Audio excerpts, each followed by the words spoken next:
అమ్మమ్మ ఒక రాత్రి చెట్టు కింద కూర్చుని పిల్లలు మరియు యువతులకి కథలు చెప్తున్నారు.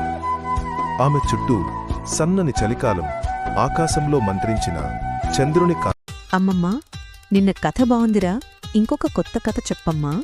బాగుంటేనా బుజ్జిలారా, ఈసారి ఒక చిన్న కుక్కపిల్ల గురించి చెబుతాను. పేరు చిన్ను. చాలా మంచిదేమో కాదు, కాని దయ ఉండే గొప్ప మనసున్నది.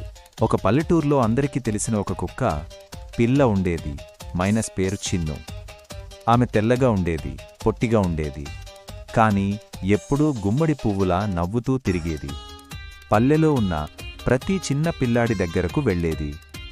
ఎవరైనా ఏడుస్తుంటే చిన్ను దగ్గరికి వెళ్ళి దాని చెవులతో ఆటలాడించేది, గౌగౌ మణిపెట్టి నవ్వించేది. ఒకరోజు ఊరిలో పెద్ద పండుగ, అన్నీ బిజీ. కాని చిన్ను పక్కనే ఉన్న ఓ వృద్ధుని దగ్గరికి వెళ్ళింది. ఆ వృద్ధుడికి తిండి లేదు.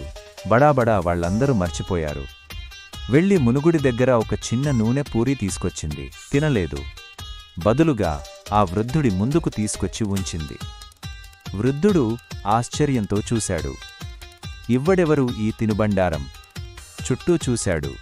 పక్కన చిన్ను కూర్చుని ఊగుతున్న తోకతో చూస్తోంది. వాడు నవ్వాడు.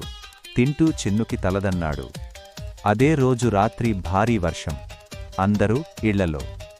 కాని ఓ పిల్లవాడు మైనస్ రాజు స్కూల్ నుండి తిరిగే లోపే వర్షం పడింది. తల్లి బయటికి రావడం మర్చిపోయింది. చిన్ను ఆ పిల్లవాడిని చూసింది. వెంటనే పరుగెత్తింది.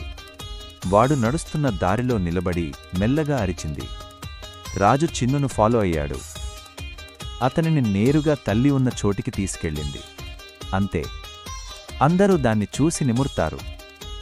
ఇంత ప్రేమనిచ్చిన కుక్క పిల్లకు ఊరి ప్రజలు ఏమి చేశారు తెలుసా? పండుగ తరువాత రోజు ఊరివాళ్లు కలిసి చిన్నుకి ఒక చిన్న గుడిసె కట్టారు. అందులో గడ్డి, చల్లటి నీళ్లు, పాపమ్మలతో ఆటలు ఆడేందుకు బొమ్మలు పెట్టారు. అక్కడ దగ్గరే ఓ చిన్న బోర్డు. ప్రేమ, దయ అనే గుణాలు పెద్దవాళ్లకే కాదు, చిన్న జంతువులకు ఉంటాయి. మనం చేసిన మంచిని ప్రకృతి గుర్తుపెట్టుకుంటుంది.